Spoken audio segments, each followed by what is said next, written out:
Everyone, welcome back to my YouTube channel. तो आज के इस वीडियो पर हम कुछ अलग बताने वाले हैं यूपीएससी एग्ज़ाम के लिए। नॉट ओनली यूपीएससी एग्ज़ाम के लिए, हम आप लोगों का लाइफ से रिलेटेड कुछ एक ऐसा चीज़ बताने वाले हैं जो कि बहुत ही ज़्यादा इम्पोर्टेंट है। एग्ज़ाम में भी ये अप्लाई होगा और बहुत सारे अलग अलग एग्ज़ाम हैं वो सब में भी ये अप्लाई होगा। यहाँ पर हम दो टॉपिक लिखे हैं, एक एग्ज़ाम्स एंड यूपीएससी और एक नीचे में लिखे हैं ओनली यूपीएससी। अब ये दोनों टॉपिक का मतलब क्या है वो तो आप लोग वीडियो जब देखेंगे पूरा तभी समझ में आएगा, क्योंकि बिना वीडियो को एंड तक देखे आप लोग कैसे समझ पाएंगे कि इस वीडियो पर हम क्या बताने वाले हैं। ठीक है ना। तो चलिए वीडियो को एकदम एंड तक ज़रूर देखिएगा और अगर वीडियो अच्छा लगे तो लाइक एंड सब्सक्राइब करना ना भूलें। तो हम लोगों का जो पहला टॉपिक है वो है एग्ज़ाम्स एंड यूपीएससी। इसका मतलब क्या है कि मान लेते हैं कि आप लोगों का जो फाइनल ड्रीम है ना वो है यूपीएससी।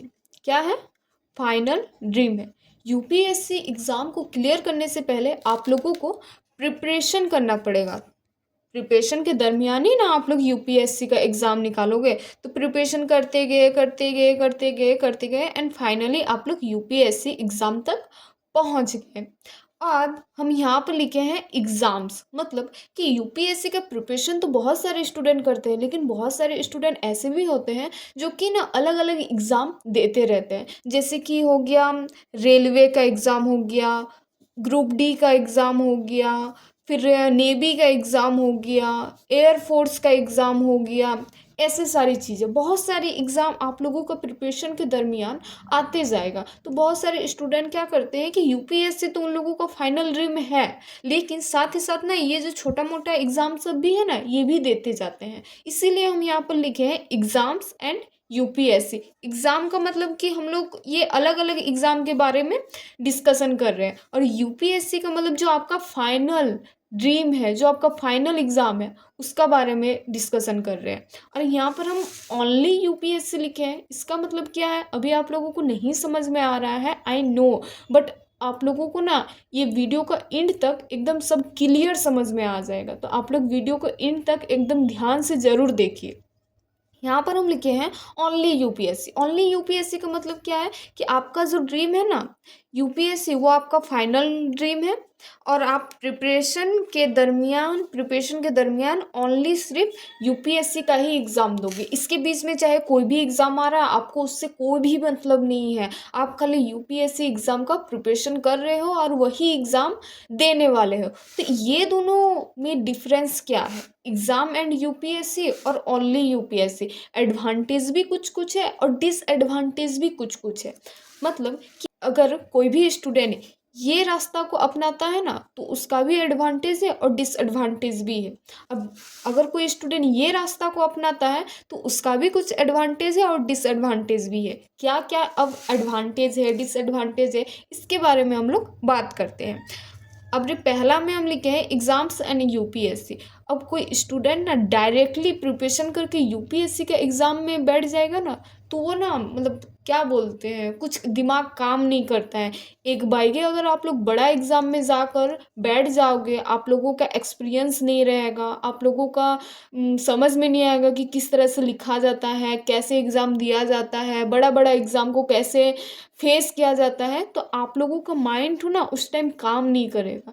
और ये जो आप लोग एग्ज़ाम देते जाओगे ना इसमें आप लोगों का एक्सपीरियंस होते रहेगा। आप लोग अकेले जाओगे एग्ज़ाम देने के लिए, देखोगे एसएससी का एग्ज़ाम दोगे, नेवी का एग्ज़ाम दोगे, अलग अलग टाइप का एग्ज़ाम दोगे ना तो आप लोगों का एक्सपीरियंस होते रहेगा। और साथ ही साथ मैक्सिमम एग्ज़ाम में इंग्लिश, रीजनिंग और मैथ कंपलसरी है। अगर ये तीनों आप लोग एकदम स्ट्रांग बना लेते हो ना तो यूपीएससी का सी सेट में बहुत ही ज़्यादा हेल्प करेगा आप लोगों का, क्योंकि प्रीलिम्स में सबसे ज़्यादा स्टूडेंट सी सेट में ही फेल होते हैं। तो अगर आप लोग ये तीनों स्ट्रांग कर लोगे, ये एग्ज़ाम दोगे, तो जाहिर सी बात है भाई ये सब एग्ज़ाम में रीजनिंग से, इंग्लिश से, मैथ से क्वेश्चन रहता ही रहता है। तो आप लोगों का ये तीनों सब्जेक्ट एकदम स्ट्रांग हो जाएगा, और जो कि यूपीएससी के लिए बहुत ही ज़्यादा इंपॉर्टेंट है। और अगर आप लोग ओनली यूपीएससी का रास्ता अपनाते हो कि नहीं हम प्रिपरेशन कर करके सिर्फ यूपीएससी का ही एग्ज़ाम देंगे, इसके अलावा और कोई भी एग्ज़ाम नहीं देंगे, जो भी एग्ज़ाम आ रहा है नहीं देंगे,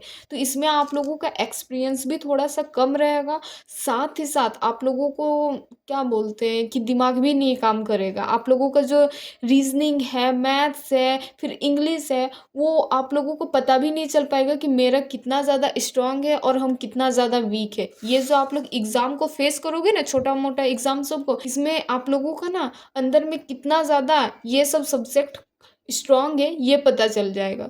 तो ये एग्ज़ाम सब देने से आप लोगों का कोई भी लॉस नहीं होता है, उल्टा आप लोगों का फ़ायदा ही होता है। अब आप लोगों के ऊपर डिपेंड करता है कि आप लोग कौन सा रास्ता को अपनाना चाहते हो, ये रास्ता को या फिर ओनली यूपीएससी वाला रास्ता को। देखिए ये सब एग्ज़ाम जो है ना, ये सब एग्ज़ाम एक्चुअली स्टूडेंट जाना नहीं चाहता है, लेकिन एज ए एक्सपीरियंस के लिए ये एग्ज़ाम सबको देता है कि नहीं एक्सपीरियंस होगा भाई, इस एग्ज़ाम में मैथ पूछा जाएगा, मैथ में कई सारे क्वेश्चन देखेंगे, रीजनिंग से कई सारे क्वेश्चन देखेंगे, इंग्लिश से कई सारे क्वेश्चन देखेंगे।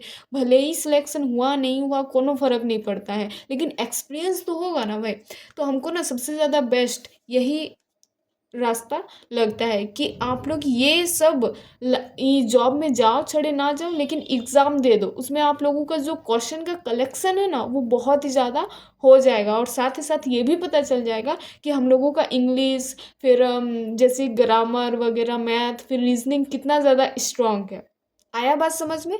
तो अब हमको नहीं लगता है कि आप लोगों को ये दोनों टॉपिक में कोई भी ज़्यादा डाउट होगा। अगर डाउट है तो प्लीज़ कमेंट कीजिएगा, ताकि हम आप लोगों को और अच्छे से बता पाए। और वीडियो अगर अच्छा लगे, कुछ नया सीखने को मिले, तो प्लीज़ वीडियो को लाइक एंड सब्सक्राइब करना ना भूलें। अब हम लोग मिलते हैं नेक्स्ट वीडियो पर, तब तक के लिए टाटा बाय बाय।